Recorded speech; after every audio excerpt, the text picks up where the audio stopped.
नमस्कार, मैं हूं श्वेता झा और आप देख रहे हैं आज तक बुलेटिन की शुरुआत इस वक्त की 3 बड़ी खबरों के साथ। ये 3 खबरें 3 राज्यों में जारी सियासी सरगर्मी से जुड़ी हुई है। आपको बता दें कि सबसे बड़ी और पहली खबर बंगाल के सियासी घमासान से है। ममता बनर्जी आज नंदीग्राम से अपना नामांकन पर्चा दाखिल करने जा रही है। वहीं दूसरी खबर हरियाणा से है, जहां पर कांग्रेस खट्टर सरकार के खिलाफ अविश्वास प्रस्ताव लाई है। तीसरी बड़ी खबर उत्तराखंड की है, जहां त्रिवेंद्र सिंह रावत के इस्तीफे के बाद राज्य के नए सीएम को लेकर आज उत्तराखंड बीजेपी विधायक दल की बैठक हो रही है। नंदीग्राम विधानसभा सीट से ममता बनर्जी आज अपना नामांकन पर्चा भरने जा रही हैं। इस दौरान वो रोड शो भी करेंगी। उससे पहले शिव मंदिर भी जाने का उनका कार्यक्रम है। बंगाल की लड़ाई में नंदीग्राम सबसे बड़े संग्राम का प्रतीक बन गया है।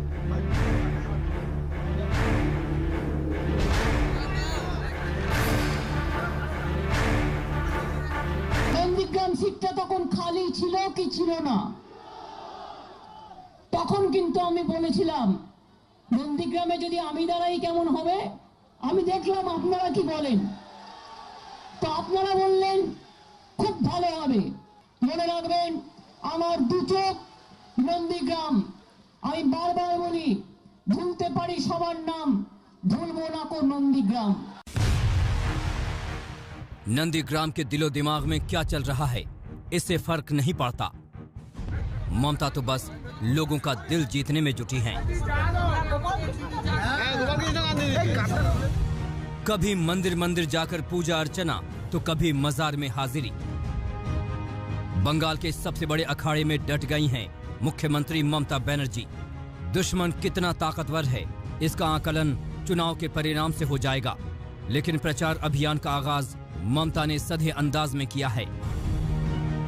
अब आज ममता दीदी अपना नामांकन पर्चा भरने जा रही हैं।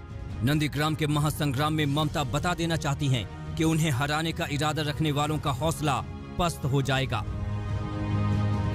नंदीग्राम की लड़ाई में नॉमिनेशन से पहले ममता एक बार फिर मंदिर जाने वाली हैं और शिव की साधना करेंगी।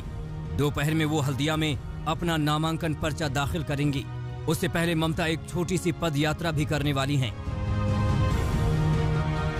नंदीग्राम के लिए ममता को बाहरी बताकर बीजेपी ने निशाना साधा। इसे लेकर ममता बनर्जी ने नामांकन से पहले अपने तेवर दिखा दिए। कल मुख्यमंत्री ने बीजेपी नेताओं को करारा जवाब दिया।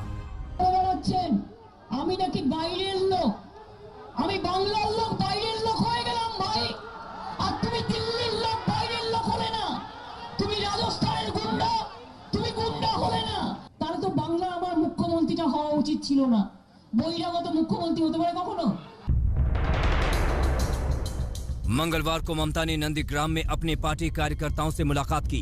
उन्होंने खुलासा किया कि नंदीग्राम या सिंगूर से चुनाव लड़ने का इरादा बहुत पहले से कर लिया था।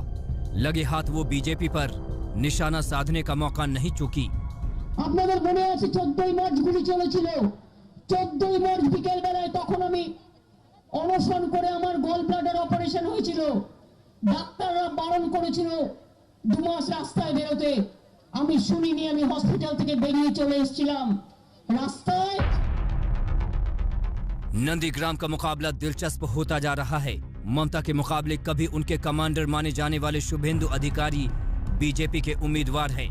आज ममता का नामांकन है तो 12 मार्च को शुभेंदु अपना पर्चा दाखिल करने वाले हैं। उससे पहले शुभेंदु अधिकारी आज नंदीग्राम में अपने नए कार्यालय का उद्घाटन करने जा रहे हैं। छोटी पदयात्रा का भी कार्यक्रम है। 7 लाख ভোটে যদি মাননীয়াকে হারাতে না পারি আমি রাজনীতি ছেড়ে দেব। शुभेंदु के नामांकन में स्मृति ईरानी, धर्मेंद्र प्रधान, मिथुन चक्रवर्ती जैसे दिग्गजों के मौजूद रहने की उम्मीद है। इधर ममता अकेले ही महासंग्राम के मैदान में उतर चुकी हैं। पौलमी साह के साथ अनुपम मिश्रा, कोलकाता, आज तक। नंदीग्राम के सियासी संग्राम में टीएमसी और बीजेपी के बीच धर्म के नाम पर लड़ाई भी खूब लड़ी जा रही है। ममता के मंदिर जाने पर बीजेपी सवाल उठा रही है तो मुख्यमंत्री भी हमले का मौका नहीं। कम से कम बीजेपी के चलते ममता बनर्जी हिंदू हैं ये बोलने का समय आया उनको। उन्होंने समझा या बोला कि मैं हिंदू हूँ। अभी तक तो नमाज पढ़ती थी हिजाब लगा के। আমি একটু পুজো দিয়ে তারপরে এখান থেকে কলকাতা রওনা হব। কারণ ওই দিন শিব চতুর্দশীর দিন আমাদের ম্যানিফেস্টো প্রচার আছে। महाशिवरात्रि नंदीग्राम में ही मनाने का वादा है। ममता ताल ठोक कर कह रही हैं, किसी को बुरा लगे तो लगे, वो अपना धर्म नहीं छोड़ेंगी, अपना कर्म नहीं छोड़ेंगी। या देवी सर्वभूतेषु लज्जारूपेण संस्थिता नमस्तस्यै नमस्तस्यै नमस्तस्यै नमो नमो। या देवी सर्वभूतेषु महालक्ष्मी रूपेण संस्थिता नमस्तस्यै नमस्तस्यै नमस्तस्यै नमो नमो। नंदीग्राम पहुंची ममता कल पहले हरि मंदिर, फिर दुर्गा मंदिर और फिर जगन्नाथ मंदिर पहुंची थी। बीजेपी के मुस्लिम तुष्टीकरण के आरोप का जवाब देने के लिए ममता ने ये दांव चला है। बीजेपी लगातार हमला बोलती रही है कि बीते 10 साल में राज्य सरकार ने हिंदू हक पर गहरा आघात किया है, लेकिन ममता का ये दांव वैसे तमाम आरोपों का नपातुला जवाब है। हालांकि बीजेपी कह रही है कि वो हिंदू धर्म और हिंदुओं का अपमान कर रही हैं। पिछले 10 सालों में ममता बनर्जी ने तुष्टीकरण की राजनीति करी। यहाँ तक कि बंगाल में दुर्गा विसर्जन के लिए लोगों को कोर्ट जाना पड़ता था। सरस्वती वंदना बंद करा दी गई। बांग्ला की जगह उर्दू में पढ़ाया जाने लगा। कहीं ना कहीं इस तुष्टीकरण का जवाब बंगाल की जनता ममता बनर्जी को इन चुनाव में देगी। बीजेपी कह रही है कि ममता का सियासी धर्म कर्म सब दिखावा है, लेकिन मुख्यमंत्री बीजेपी को आईना दिखा रही हैं।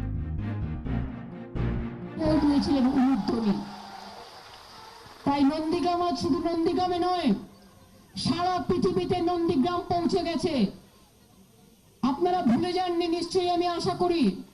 নন্দীগ্রামের মানুষদের নিয়ে আমি দিল্লিতে প্রধানমন্ত্রীর কাছে গেছি, রাষ্ট্রপতির কাছে গেছি, আমি ত্রিবান্দ্রমে গেছি, আমি চেন্নাই গেছি, আমি মুম্বাই গেছি, আমি নন্দীগ্রামের মানুষের কথা তুলে ধরবার জন্য।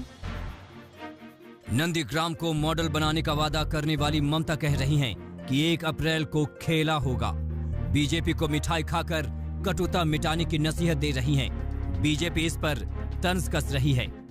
चलिए, आज तो कम से कम बीजेपी के चलते ममता बनर्जी हिंदू हैं ये बोलने का समय आया उनको, उन्होंने समझा या बोला कि मैं हिंदू हूँ।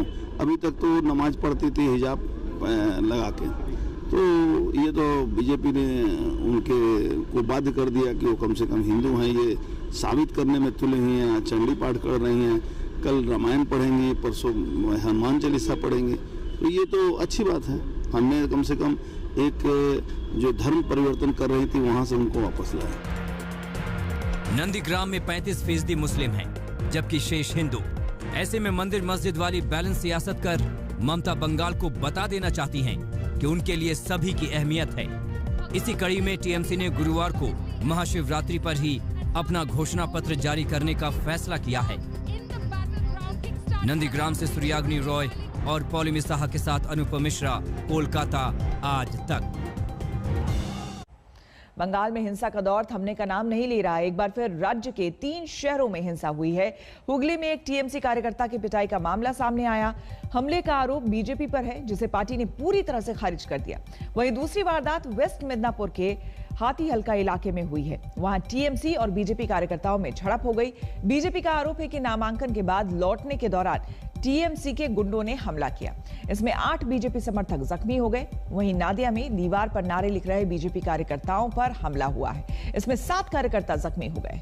पार्टी ने इस हमले का आरोप भी टीएमसी पर लगाया है।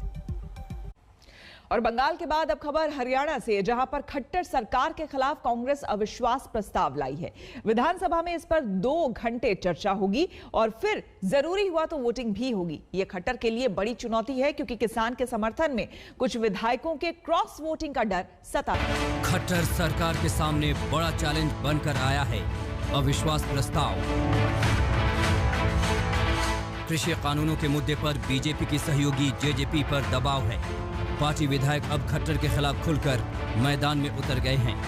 सर, आपने कहा कि खुद जेजेपी को साथ छोड़ देना चाहिए। बिल्कुल आ देना चाहिए। अगर किसान, बिल्कुल मानता हूँ, सभी विधायकों को बाहर आना चाहिए, छोड़ देना चाहिए। हाँ, बिल्कुल साथ देना, छोड़ देनी। ये जेजेपी के विधायक देवेंद्र बबली हैं, जो पार्टी को सरकार से अलग हो जाने की नसीहत दे रहे हैं। यही हरियाणा सरकार का संकट भी है। ये मैं चैलेंज कर रहा हूँ, जाके रैलियां करवाइए, आप छोड़िए, मुख्यमंत्री तो पूरी ताकत है, प्रदेश की मुख्यमंत्री भेज दिए, डिप्टी सीएम तो बहुत कुछ लेकर हेलीकॉप्टर में उड़ते हैं, पूरी उन्होंने को तो थ्रेट भी मिली हुई है, बड़ी सिक्योरिटी मिली हुई है, ले जाके जाइए ना, पूरी फोर्स को ले जाके पर उतरिए। हरियाणा में सत्ता और किसान आंदोलन पर दुविधा के बीच बीजेपी की सहयोगी जेजेपी दुविधा में है। एक तरफ देवेंद्र बबली जैसे विधायक हैं, तो दूसरी ओर फूंक फूंक कर कदम रखने वाले विधायक। खाक मुद्दा है, कोई मेजोरिटी नहीं, बात नहीं, कुछ नहीं, कैसे हो जाएगा अविश्वास प्रस्ताव? मेरा स्टैंड है, मैं 100% खट्टर के साथ हूँ और किसान के साथ भी हूँ। आज खट्टर सरकार के खिलाफ कांग्रेस अविश्वास प्रस्ताव ला रही है। सवाल है कि इसमें कितना दम है, इसे आंकड़ों से समझिए। हरियाणा की 90 विधानसभा सीटों में से अभी 88 सिटिंग विधायक हैं। कांग्रेस के पास 30 विधायक हैं, जबकि सत्ताधारी बीजेपी के 40 और जेजेपी के पास 10 विधायक। 5 फिलहाल निर्दलीय विधायक भी खट्टर को समर्थन दे रहे हैं। सत्ता में बने रहने के लिए खट्टर को 45 विधायकों के समर्थन की जरूरत है। कांग्रेस अपील कर रही है कि किसानों के हक में सभी विधायकों को दिल की बात सुननी चाहिए। ये सरकार लोगों का विश्वास खो चुकी है, विधायकों का विश्वास खो चुकी है। जो इंडिपेंडेंट को समर्थन कर रहे थे उनने विड्रॉ कर लिया, और जेजेपी के खुद विधायक आपने सुना कि इनकी बात निंदा कर रहे थे। बाकी जो है अविश्वास प्रस्ताव आएगा, उस पर वोट पड़ेंगी, कई चेहरे बेनकाब हो जाएंगे। खट्टर सरकार 55 विधायकों के समर्थन का दावा कर रही है और भरोसा दिला रही है कि कोई संकट नहीं है। 5 निर्दलीय विधायक भी कह रहे हैं कि वो सरकार के साथ हैं। ये कहूँगा भगवान उन्हें भी सद्बुद्धि दे, और जितना जल्दी हो सके, मैं तो पहले कह चुका हूँ कि मैं सबसे पहले जो है विश्वास प्रस्ताव आएगा सरकार के खिलाफ, मैं उसका सबसे पहला समर्थन करने वाला निर्दलीय विधायक सोमवीर सांगवान होगा। तो फिर डर किस बात का? दरअसल खतरा क्रॉस वोटिंग का सता रहा है। कांग्रेस के अविश्वास प्रस्ताव पर आज विधानसभा में 2 घंटे चर्चा होगी, फिर सदन में वोटिंग की जाएगी। बीजेपी को यकीन है कि कांग्रेस के अविश्वास प्रस्ताव की हवा निकल जाएगी। पहले तो कांग्रेस को, भूपेंद्र सिंह हुड्डा को कांग्रेस से विश्वास मत हासिल करना चाहिए। उनका आपस में विश्वास नहीं है। एक का मुंह लेफ्ट को होता है, एक का मुंह राइट को होता है। पहले तो अपना विश्वास मत हासिल करें, और फिर प्रजातंत्र है, डेमोक्रेसी है, लाएं। हमने तो एक्सेप्ट किया कि हाँ आप लाओ विश्वास मत, चारों खाने चित गिरेंगे विधानसभा के अंदर। अविश्वास प्रस्ताव के जरिए कांग्रेस खुद को किसानों के हितैषी बताने में कोई कोर कसर नहीं छोड़ रही। अब देखना है कि दुष्यंत चौटाला के विधायक इस संकट में किस ओर खड़े होते हैं। सत्येंद्र चौहान, चंडीगढ़, आज तक। नमस्कार, मैं हूं अंजना ओम कश्यप। हमें उम्मीद है ये वीडियो आपको पसंद आया होगा। लेटेस्ट खबरों के लिए यूं ही देखते रहिए आज तक, और इस वीडियो के पसंद आने पर लाइक, शेयर एंड सब्सक्राइब करना ना भूलें।